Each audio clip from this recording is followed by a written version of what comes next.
السلام علیکم ورحمۃ اللہ وبرکاتہ۔ حضور پرنور سید عالم صلی اللہ علیہ وآلہ وسلم کے اخلاق طیبہ پر ایک مختصر سا بیان پیش کرنے کی سعادت حاصل کرتا ہوں۔ بسم اللہ والحمد للہ والصلاة والسلام علی رسول اللہ وعلی آلہ وصحبہ ومن والاه، اما بعد فاعوذ باللہ من الشیطان الرجیم، بسم اللہ الرحمن الرحیم۔ وَإِنَّكَ لَعَلَى خُلُقٍ عَظِيمٍ، صدق اللہ العظیم وصدق رسولہ النبی الکریم۔ قرآن مجید کی جو آیت تلاوت کرنے کا شرف میں نے حاصل کیا ہے، اس کے معنی ہیں: اور اے حبیب، یقیناً آپ عظیم الشان اخلاق پر ہیں۔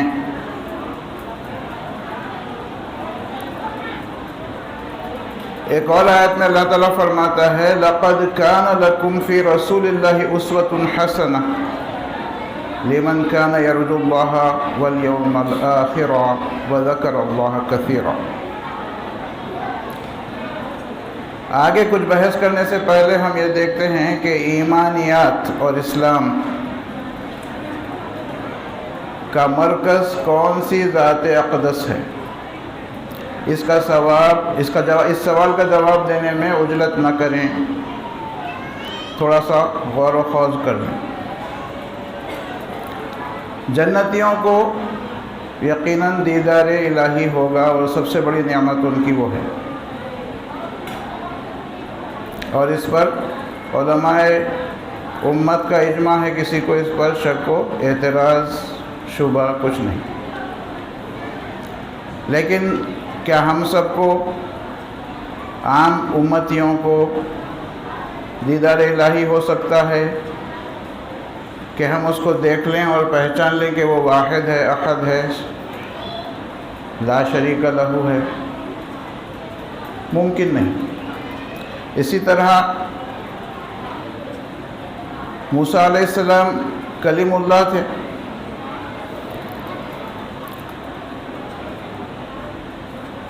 ان سے اللہ تعالیٰ مخاطب ہو کر فرمایا: انی انا اللہ رب العالمین، بے شک میں اللہ معبود برحق ہوں، عالموں کا پروردگار۔ اور ایک اور مقام پر فرمایا: اننی انا اللہ لا الہ الا انا فاعبدنی واقم الصلاۃ لذکری، کہ بے شک میں ہی اللہ ہوں، کوئی میرا شریک نہیں، میری عبادت کرو اور میرے ذکر کے لیے، میری یاد کے لیے نماز قائم کرو۔ کیا ہم سے بھی اللہ مخاطب کلام فرماتا ہے، شرف بخشتا ہے کلام کا؟ ہر کس و ناکس سے آ کر فرما دے گا کہ میں ہی اللہ ہوں، میں ہی معبود برحق ہوں؟ یہ بھی ممکن نہیں۔ ہماری ایسی مجال نہیں کہ کلام اللہ سے کر پائیں۔ تو اب نہ ہم اللہ کو دیکھے ہیں، نہ اللہ نے ہم سے آ کر خود فرما دیا ہے کہ میں ہی اللہ ہوں، تو پھر ہمارا یہ دعویٰ کہ اللہ تعالیٰ ایک ہے، معبود برحق ہے، اس کا کوئی شریک نہیں، واحد و احد ہے، یہ کس بنیاد پر ہے؟ خالصتاً رسول اللہ کو سچا جاننا، ماننا، آپ کا جو فرمان ہے اس کو بے چون چرا قبول کر لینا، اصل ایمان۔ اللہ کا معبود برحق ہونا یقینی ہے، مگر ہم سے اللہ تعالیٰ نہیں فرما رہا ہے، ہم سے مخاطبت نہیں ہے، کلام نہیں ہے اللہ کا، ہم اللہ کا دیدار نہیں کر سکتے۔ ہم ایمان لاتے ہیں صرف اور صرف رسول اللہ صلی اللہ علیہ وآلہ وسلم کے قول پر۔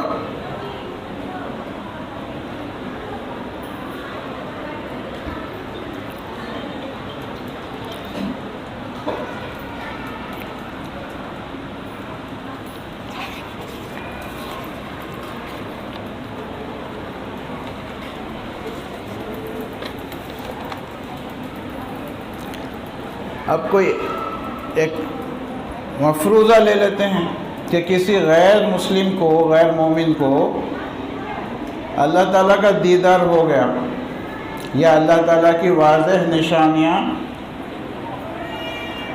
اس کو حاصل ہو گئی ہیں، دکھ گئی ہیں، اس کے پاس آ گئی ہیں، اس کی بنیاد پر وہ ایمان لا لے، تو کیا ایسا ایمان اس کو فائدہ پہنچائے گا؟ اس کا جواب قرآن مجید میں ہی تلاشتے ہیں۔ فرماتا ہے هل ينظرون إلا أن تأتيهم الملائكة أو يأتي ربك أو يأتي بعض آيات ربك يوم يأتي بعض آيات ربك لا ينفع نفسا إيمانها لم تكن آمنت من قبل أو كسبت في إيمانها خيرا قل انتظروا انا منتظرون۔ آخر یہ کفار، یہ مشرکین کس چیز کا انتظار کر رہے ہیں؟ ایمان لانے میں پس و پیش کیوں کر رہے ہیں؟ ان کو کسی چیز کا انتظار نہیں مگر یہ کہ نشانی کے طور پر ان کے پاس فرشتے آ جائیں، یا خود تمہارا رب آ جائے، یا پھر تمہارے رب کی کوئی نشانی آ جائے۔ مگر یاد رکھو جس دن تمہارے رب کی بعض نشانیاں آ جائیں گی، کسی شخص کو اس کا ایمان نفع بخش نہ ہوگا، کام نہ آئے گا، جو اس سے پیشتر ایمان نہیں لایا تھا، یا اس نے حالت ایمان میں کچھ نیکی نہ کما لی تھی۔ یہ قرآن مجید فرما، تم کہہ دو تم بھی انتظار کرو، ہم بھی منتظر ہیں۔ اس آیت سے یہ واضح ہو جاتا ہے کہ خدا کو یا خدا کی نشانیوں کو، واضح نشانیوں کو دیکھ کر ایمان لانا منفعت بخش نہیں ہے، کام کا نہیں ہے۔ اصل ایمان کیا ہے؟ ایمان بالغیب، ذالک الکتاب لا ریب فیہ ھدی للمتقین الذین یؤمنون بالغیب۔ یہ قرآن، اس میں کوئی شک و شبہ نہیں، اور یہ ہدایت کا سرچشمہ ہے۔ کس کے لیے؟ ھدی للمتقین، متقین تقوی اختیار کرنے والوں کے لیے۔ وہ کون ہیں؟ الذین یؤمنون بالغیب، جو کہ غیب پر ایمان لاتے ہیں۔ تو غیب پر ایمان لانا کیا ہے؟ حضور صلی اللہ علیہ وآلہ وسلم کو سچا، صادق، امین، اندیکھے خدا کا، ہم نہیں دیکھے خدا کو، اندیکھے خدا کا بھیجا ہوا سچا رسول ماننا، یہ ایمان بالغیب، اور یہی اصل ایمان ہے، اور یہی ایمان نفع بخش ہے۔ اس سے ہٹ کے واضح دلائل کے بعد اگر کوئی ایمان لائے تو وہ اس کو فائدہ نہیں پہنچائے۔ جب اس مختصر سی بحث سے معلوم کیا ہوا کہ ایمانیات جس ذات مقدسہ میں مضمر و مرتکز ہیں، وہ حضور اکرم صلی اللہ علیہ وآلہ وسلم کی ذات ہے۔ حضور کی ذات کے اطراف ہی سارا ایمان و اسلام مرتکز ہے، حضور کی ذات میں ہی مرتکز ہے۔ آپ کی ذات کے حساب سے ہی ہم کو اللہ بھی ملے گا، آپ کو ماننے سے اللہ بھی ملے گا، قرآن بھی ملے گا، آپ کے اقوال، اعمال، افعال، سنن سب حاصل ہوں۔ تو معلوم ہو گیا ارتکاز کہاں ہے ایمانیات کا؟ حضور اکرم صلی اللہ علیہ وسلم کی ذات میں۔ اس لیے کیا فرمایا؟ لَقَدْ كَانَ لَكُمْ فِي رَسُولِ اللَّهِ أُسْوَةٌ حَسَنَةٌ۔ تو اسی وجہ سے ہمارا سارا کا سارا کامیابی کا سرچشمہ کہاں سے ہے؟ اسوہ رسول کی پابندی پر ہے۔ ہم اگر اسوہ رسول کی پابندی کریں گے تو دین و دنیا میں کامیاب رہیں گے۔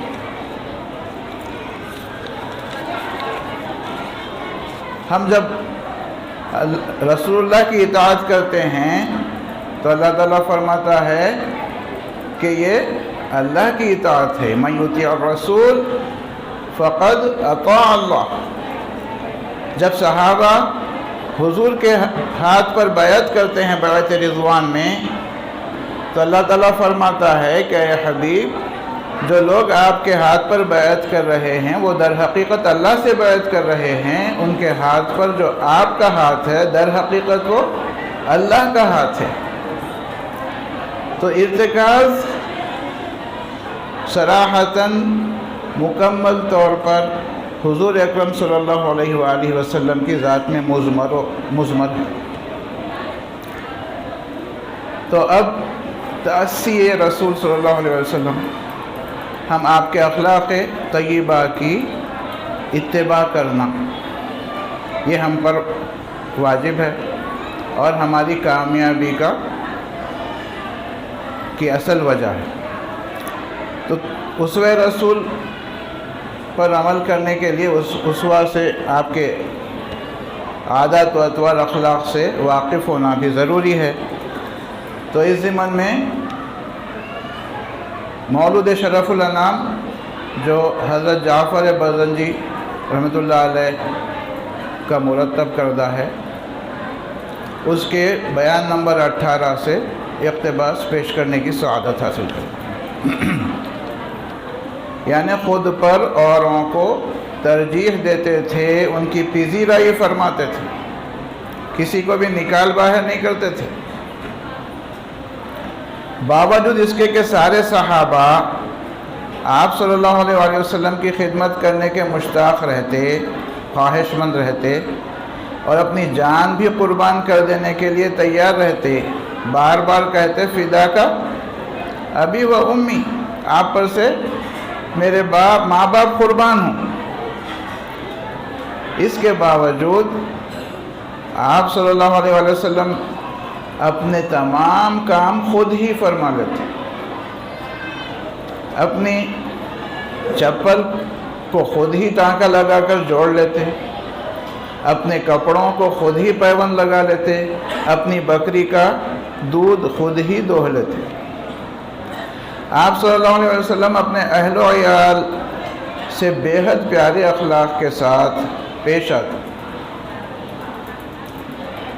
آپ نے ارشاد فرمایا، تم میں سے بہترین وہی ہیں جو اپنے اہل و عیال سے بہترین طور پر رہتے ہیں، پیش آتے ہیں، اور میں تم سب میں اپنے اہل و عیال سے بہترین پیش آنے والوں میں سب سے بہتر ہوں۔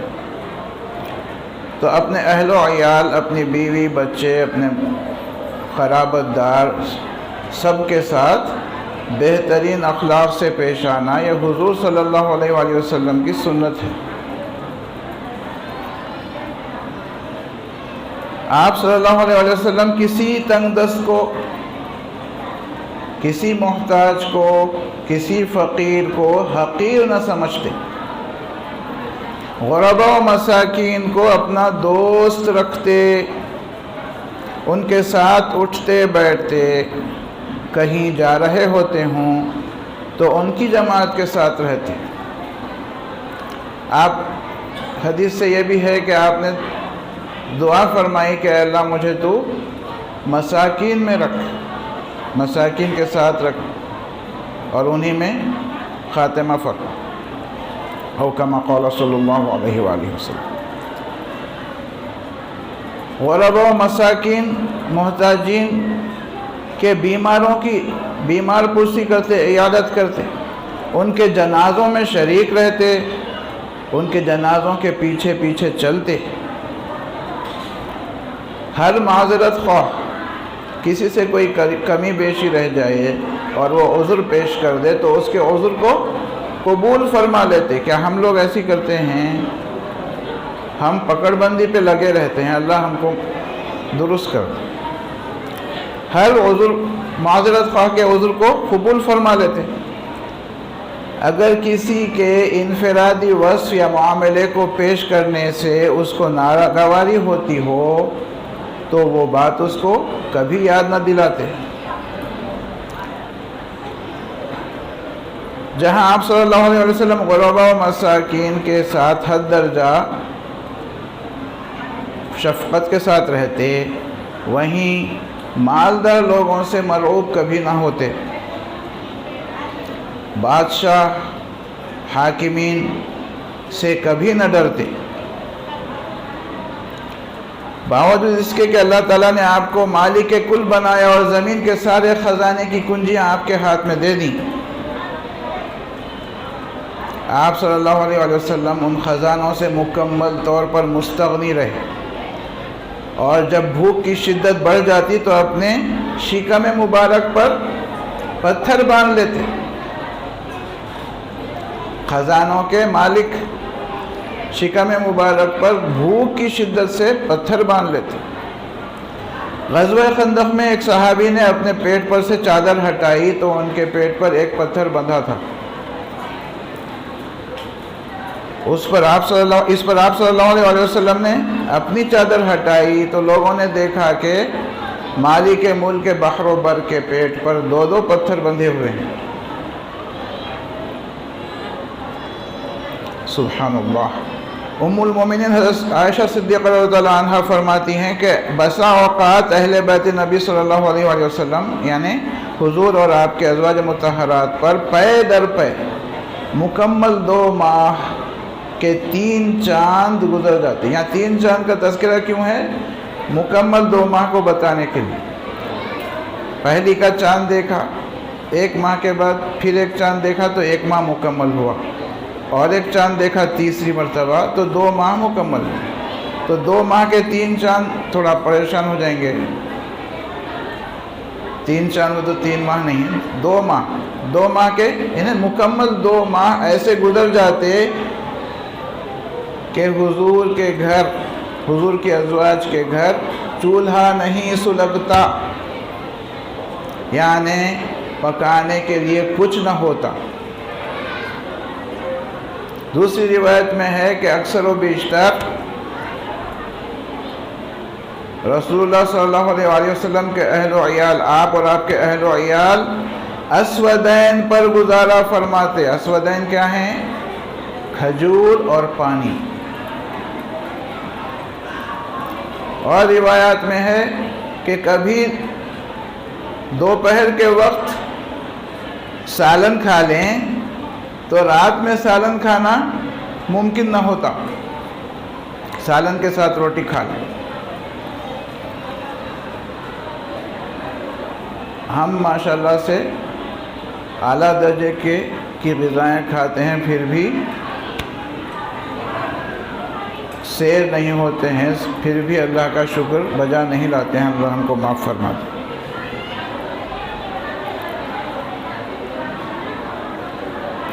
یہ سب اتنی تنگ دستی کے باوجود جب پہاڑ آپ کے پاس آ کر گزارش کرتے ہیں کہ آپ ہم کو حکم دیں، اجازت مرحمت فرمائیں تو ہم آپ کے لیے سونے کے ہو جائیں، تو آپ صلی اللہ علیہ وآلہ وسلم انکار فرما دیتے۔ بالکل غنی، ان تمام مال و اسباب سے بالکل مستغنی۔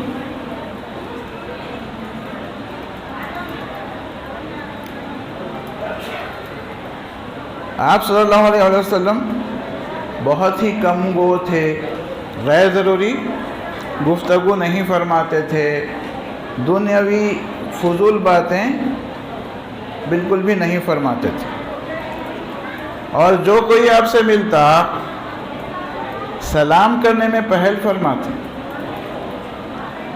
اللہ ہم کو معاف کر دے، ہم دیکھتے ہیں سامنے سے فلاں شخص آ رہا، میرے کو سلام کرنے والا ہے یا نہیں ہے، دے دیتے، انتظار میں رہتے، میں بڑا ہوں انہیں چھوٹا ہے انہیں کرنا۔ صحابہ فرماتے ہیں کہ ہم کوشش کرتے کہ سلام کرنے میں پہل کر لیں، لیکن ہمیشہ حضور صلی اللہ علیہ وسلم ہی سلام کرنے میں سبقت لے جاتے۔ یہ آقا اور غلاموں کی بات ہے، ہم تو سب برابر ہیں آپس میں۔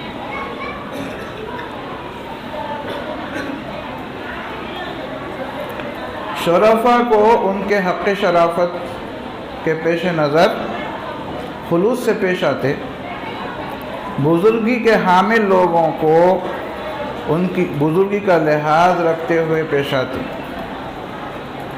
آپ صلی اللہ علیہ وآلہ وسلم مزاح بھی فرماتے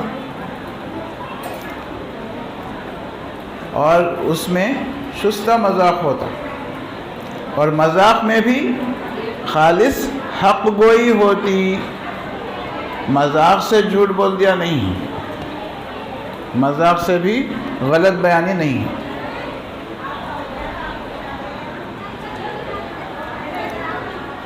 حضور صلی اللہ علیہ وآلہ وسلم کے اوصاف کما حقہ بیان کرنا مخلوق کے بس میں نہیں، ممکن ہی نہیں، محال ہے۔ بعد از خدا بزرگ توئی قصہ مختصر، اگر خاموش رہوں میں تو ہی سب کچھ ہے، جو کچھ کہہ دیا تو تیرا حسن ہو گیا محدود۔ اللہ تعالی ہم سب غلامان مصطفیٰ صلی اللہ علیہ وآلہ وسلم کو اپنے حبیب کی صحیح طرح اتباع کرنے کی توفیق عطا فرمائے، آپ صلی اللہ علیہ وآلہ وسلم کے اخلاق طیبہ سے اپنے اخلاق کو سنوارنے کی توفیق عطا فرمائے، اور آپ صلی اللہ علیہ وآلہ وسلم کے اوامر کے امتثال اور نواہی کے اجتناب میں ہم سے جو کوتاہیاں ہوئی ہیں اور ہوتی رہتی ہیں ان سب کو درگزر فرمائے، ہم کو راہ راست پر لا دے اور قائم رکھے، ہم سب کو اپنے حبیب صلی اللہ علیہ وآلہ وسلم کی غلامی میں جلائے، اور آپ ہی صلی اللہ علیہ وآلہ وسلم کی غلامی میں ہماری روح، ہماری ارواح کو قبض کر لے۔ وآخر دعوانا ان الحمد للہ رب العالمین۔